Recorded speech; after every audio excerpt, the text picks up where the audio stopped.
Day 2. We're here from the New School of Etiquette, and this is going to be express etiquette. We're gonna cram a lot into about 10, 12 minutes, okay? So the first thing I want you guys to do, stand up, stand behind your chair. As if you're just walking up to dinner. So the first thing regarding etiquette, you want to enter from the left side of the chair, and you always exit from the right. So enter from the left, exit from the right. And this is when you're entering, when you're exiting, if you need to excuse yourself for any reason, but you always want to remember to enter from the left and exit from the right. Perfect. Okay. So we want to move into napkin etiquette? Yeah, so once we're seated, the next thing that we need to do is handle our napkin.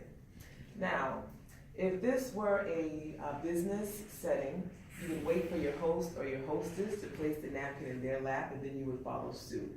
But in a more social setting, the first thing you do upon sitting is go ahead and place your napkin in your lap. However, there is a proper way to do that. We do not open up the napkin in its entirety. We do not place it in our shirt collars or anything like it's a bib. The thing that we do is we fold the napkin in half and pretend it's a laptop. Because we know with a laptop, we have the opening that's facing us. So just like a laptop, we take this napkin, fold it in half with the opening facing us, and place it in our laps like that. So go ahead and take your napkins, fold them in half with the opening facing you. Perfect. Yes, and place it in your lap. And see, the opening is facing you. Perfect. Perfect. Now, one reason that we make sure that the opening is facing us is if we need to discard some food that we've tasted that we're not too fond of, we want to just kind of take our napkin. I'll just kind of demonstrate for you. Right at the corner, we can just pull the napkin from our lap, very discreetly remove the food from our mouths, put it securely in our napkin, and then just place it right back into our laps. And when using your napkin, just regularly. We're not wiping, right? You want to take that index finger and gently down. A light pat, Just like so. No. Crank out, and then gently place it back in your lap. Now, one thing about the napkin, if the napkin were to fall to the floor, one thing we do not do is bend down to the floor to pick the napkin up and return it to our laps.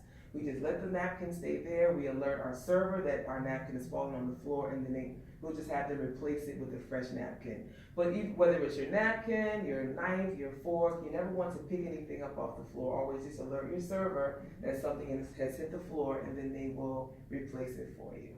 Okay? Something else about our napkin. Let's say we need to excuse ourselves from the table for some reason, but we do plan to return. So we're seated, we have the napkin in our lap. So once we exit from the right of our chair, we'll just take our napkin and just place it in our chair.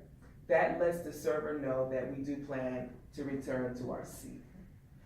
Some people may tell you to just place it back on the table, but no, the best thing to do is just place it in your chair, and that alerts the server that you will be returning. Because, another reason we do not place the napkin to the left is because that does send a different message to our server. So actually that lets the server know that we've completed our meal. So we want to, anytime we need to excuse ourselves from the table, just place the napkin in the chair. And these are called silent service codes, and we'll give you a few more as we go through the demonstration, okay? Okay. So let's talk about our place setting. So since we've already begun talking about the napkin, still starting on the left side of our place, we'll notice that we have our forks. Now, because this is just a demonstration purpose, normally in a real setting, we will have our salad fork and our dinner fork, but the salad fork is always going to be smaller than the dinner fork is. So the salad fork is always to the outside, it's to the left of our dinner fork.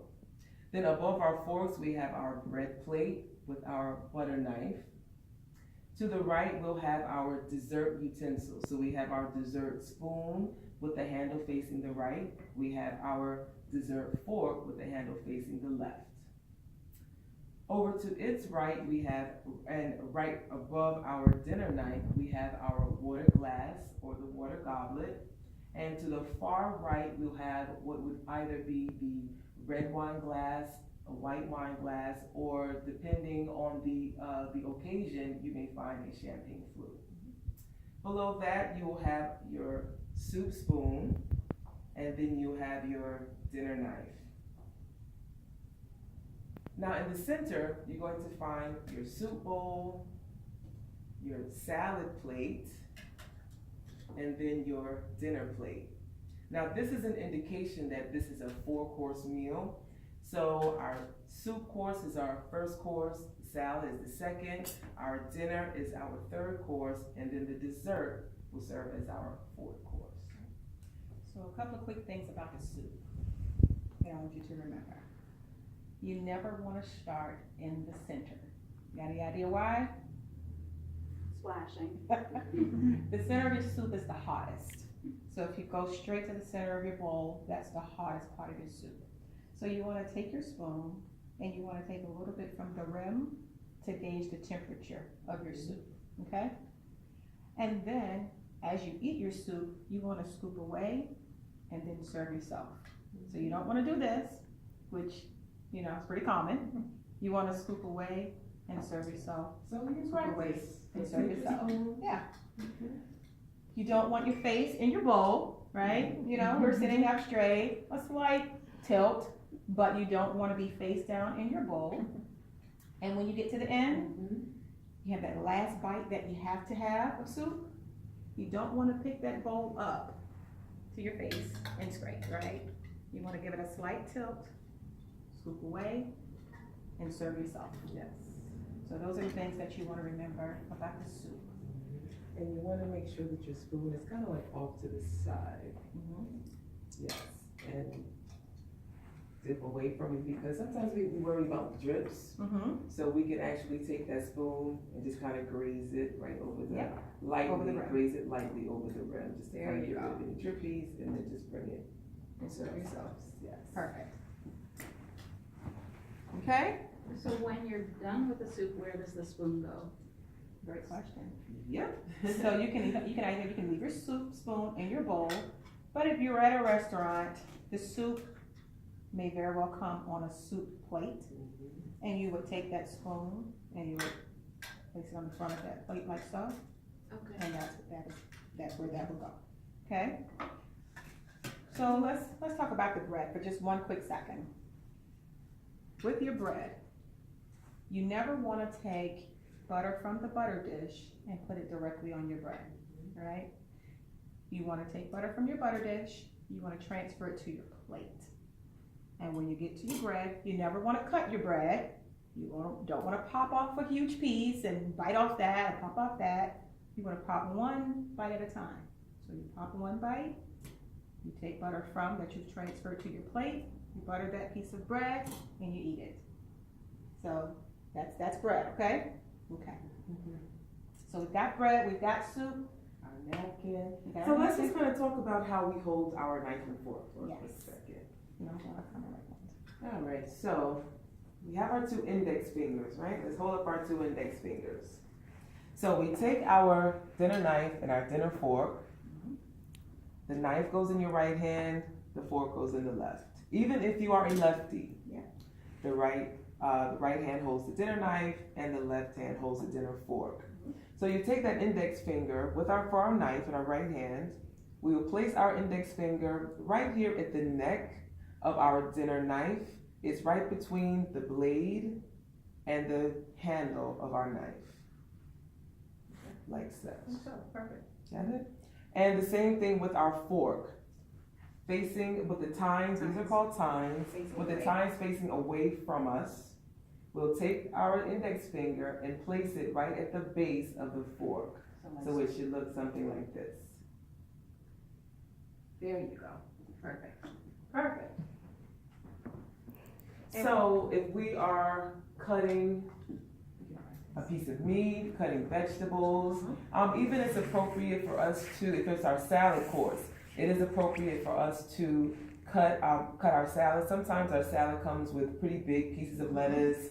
Sometimes if it's like, large size tomato pieces, we may need to cut them. So, but one thing we want to remember, just like Erica said with the bread, and you want to take off just tidbits of the bread, bite-sized pieces, that's the same thing we want to keep in mind throughout our meal. So even when we do the cutting of our meat or our vegetables or something, we want to just cut in small sizes, okay? And think about, we've all been taught that you don't speak when you have your mouth full of food. But you're in a dinner setting, you're socializing. If you're taking smaller bites, it makes it easier to chew and then talk, and remain engaged in the conversation with the people that you're having dinner with, right? Okay. Yeah, look, I have a question. Right, so typically Americans will like switch hands with the knife and the fork. Yes. In American dining, that is absolutely appropriate. Yes. So what you would do, what you wanna remember about American dining, is how we just showed you with the tines down in your fork. You cut 2 pieces at a time. You lay your knife down Now, on the plate. You on never the- put on the the utensils plate. back on the Right. table, on the plate, and then you transfer that fork into your other hand, and then you serve yourself. Yes. Okay. So that is American dining. Okay, and if you are left-handed, can you put the knife in your left hand when you're cutting?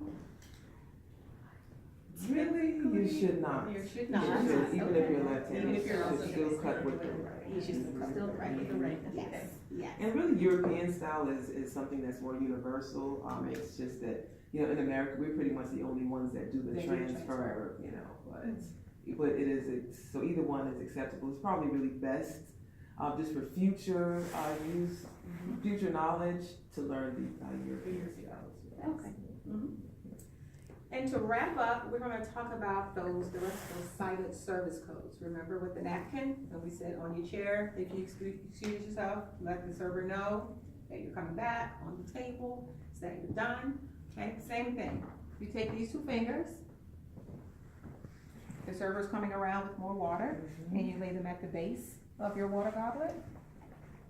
That signals that you want more water. So we're at dinner, we're having conversation, the server doesn't have to interrupt and say, you want more water, you want more this. That silently lets them know. You take those same fingers and kind of lay them over the top of your glass. That lets them know that you do not want any more, okay? And the last silent service code, you're having dinner, you need to excuse yourself, take a phone call, go to the restroom. You lay that knife and that fork, like so, open, meaning you're still open for eating.